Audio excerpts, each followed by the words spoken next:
आप सभी को जय मसीह की। आज हम प्रभु की प्रार्थना से प्रार्थना करना सीखेंगे और साथ ही हम पुराने नियम में जो सुगंध द्रव्य जो मंदिर में इस्तेमाल होते थे और नए नियम में जो प्रार्थना के बारे में सीखेंगे, जैसे बोल, नखी और कुंदरू, निर्मल लोबान, निर्गमन 30 का 34 और नए नियम से विनती और प्रार्थना और निवेदन और धन्यवाद।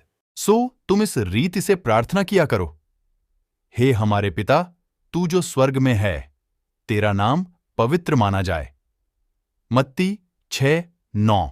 हम यीशु मसीह को प्रार्थना की शुरुआत करते हुए देखते हैं तो यीशु मसीह ये नहीं बोलते हैं हमारे ईश्वर या फिर है हमारे स्वामी, क्योंकि जब यीशु मसीह अपनी प्रार्थना की शुरुआत करते हैं तो यीशु मसीह कहते हैं हे हमारे पिता, क्योंकि यीशु मसीह सबसे पहले इन शब्दों के द्वारा अपने मजबूत संबंध की घोषणा करते हैं।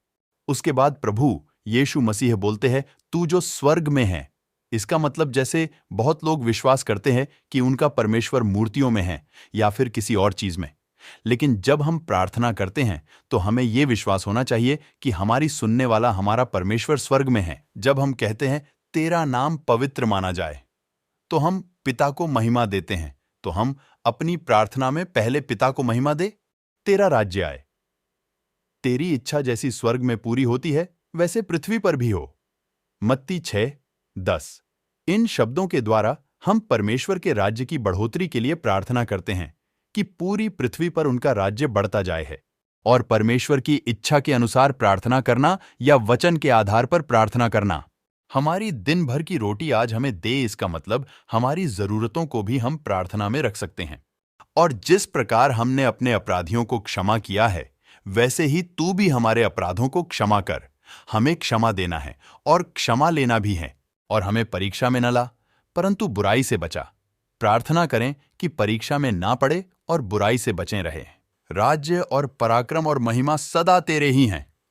महिमा करके समाप्ति करे। बोल, विनती, बोल एक ऐसा गोंद है जो स्टोराक्स वृक्ष को बेधने पर निकलता है। यह रस अधिक सख्त नहीं है, यह बहुत कड़वा है। यद्यपि हन्ना बांझ थी, परंतु क्योंकि उसका पति उससे बहुत प्रेम करता था, इसलिए उसने विनती या प्रार्थना करने का कोई प्रयास नहीं किया। परंतु जब उसकी सौंतन उसके बांझपन की ओर संकेत करते हुए उसे बहुत चिढ़ाती और दुख देती थी, तब वह रोती और खाना नहीं खाती थी। हम देखते हैं कि जब हन्ना इस प्रकार सताई गई तो उस समय हम उसे विनती करते हुए देखते हैं। इस प्रकार हम देखते हैं कि हन्ना के मन की कड़वाहट से की हुई विनती की तुलना बोल के कड़वे स्वभाव से की गई है। जिस प्रकार से बोल अधिक कठोर नहीं है, उसी प्रकार विनती करते समय परमेश्वर से बलपूर्वक कुछ मांगना संभव नहीं है। एक व्यक्ति नौकरी ढूंढते समय या भीख मांगते समय अपने आप को नम्र करते हुए या विनम्र करते हुए कुछ मांगता है। वह अधिकार से, यह हक से नहीं मांगता, परंतु विनम्र होकर एक विनती करता है। जैसे हन्ना ने कहा, यदि तू अपनी दासी के दुख पर सचमुच दृष्टि करे और मेरी सुधि ले और अपनी दासी को पुत्र दे।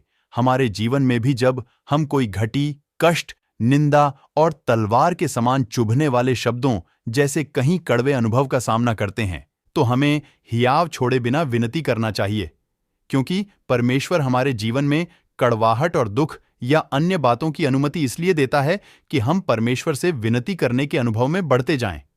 जिस प्रकार से हम देखते हैं, हन्ना शुरुआत में विनती ना करके गलती की और उसके बाद जो दुख है, दुख के कारण उसने प्रार्थना की और दुख के बदले परमेश्वर ने उसके हृदय को आनंद से भर दिया। नखी प्रार्थना नखी को कुछ निश्चित समुद्री मृदुकवची प्राणियों या लाल समुद्र के कुछ घोंघों में से निकाला जाता है। इन जीवों का एक अत्यंत कठोर और सुगंधित खोल या सीपी होती है। इस सीपी को पीसकर चूरा बनाया जाता है, जिसे नखी कहते हैं। प्रार्थना का अर्थ है किसी विशेष विषय के लिए परमेश्वर से बलपूर्वक संघर्ष करना। हमें प्रार्थना में संघर्ष करना चाहिए। दृढ़ निश्चय के साथ की गई ऐसी प्रार्थना का उत्तर उसी समय मिल जाता है। याकूब ने भी इसी प्रकार हियाव छोड़े बिना यह कहकर परमेश्वर से मल्ल युद्ध किया कि जब तक तू मुझे आशीर्वाद न दे, तब तक मैं तुझे जाने न दूंगा।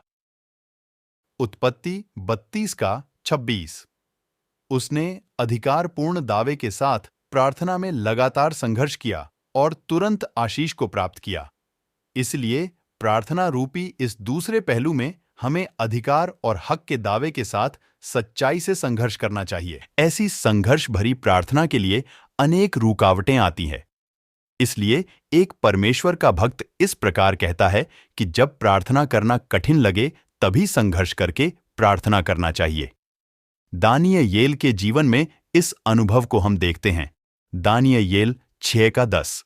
बोल, नखी और कुंदरू ये तीनों सुगंधित द्रव्य हैं। कुंदरू में एक विशेष प्रकार की सुगंध है जिससे मक्खी और अन्य कीड़े पास नहीं आते।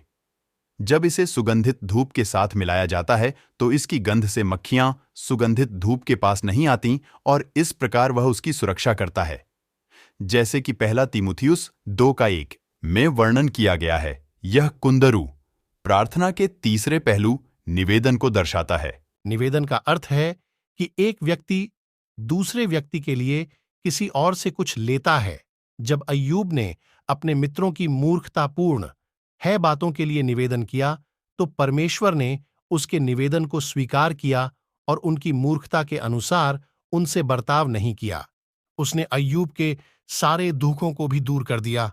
अय्यूब 42:8-10। इसलिए मनुष्य के जीवन में मूर्खता से आने वाले पापों से बचने के लिए प्रार्थना के इस तीसरे पहलू का उपयोग होता है। यीशु मसीह ने भी पिता से अपने चेलों के लिए इस प्रकार निवेदन किया, मैं विनती करता हूं कि तू उन्हें उस दुष्ट से बचाए रख। यूहन्ना 17:15। प्रेरित पौलुस फिलिप्पियों की कलीसिया से कहता है कि उसने उनके लिए निवेदन किया कि वे मसीह के दिन तक सच्चे बने रहें और ठोकर न खाएं। जिस प्रकार कुंदरू का प्रयोग न केवल अपनी सुरक्षा के लिए परंतु सुगंधित धूप की सुरक्षा के लिए किया जाता है, उसी प्रकार हमें न केवल अपनी व्यक्तिगत शुद्धिकरण के लिए प्रार्थना करना चाहिए परंतु दूसरों की अज्ञानता और निर्बलताओं के लिए भी निवेदन करना चाहिए। निर्मल लोबान को जब आग में डाला जाता है तो यह धुआं देकर सुगंध फैलाता है। यह लोबान प्रार्थना के चौथे पहलू धन्यवाद को दिखाता है। अपने आभारी हृदय से प्रभु की स्तुति करना। जब हम देते हैं कि मोआबियों और अम्मोनियों ने और उनके साथ कई मूनियों ने युद्ध करने के लिए यहोशापात पर चढ़ाई की, सो यहूदी यहोवा से सहायता मांगने के लिए इकट्ठे हुए और यहोवा के गीत गाएं और यह कहते हुए उसकी स्तुति करें कि यहोवा का धन्यवाद करो क्योंकि उसकी करुणा सदा की है। जिस समय वे गाकर स्तुति करने लगे उसी समय यहोवा ने अम्मोनियों, मोआबियों और सेर के पहाड़ी देश के लोगों पर जो यहूदा के विरुद्ध आ रहे थे घातकों को बैठा दिया और वे मारे गए। दाऊद भी अपने अनुभव को लिखता है, हे मेरे मन यहोवा की स्तुति का, क्योंकि जब उसके सामने एक बड़ा गोलियत होता है तो वह स्तुति के द्वारा उस पर विजय प्राप्त करता है। हम भी जब अपने संपूर्ण हृदय से प्रभु की स्तुति करते हैं तो हम अपने जीवन में विजय हो जाते हैं।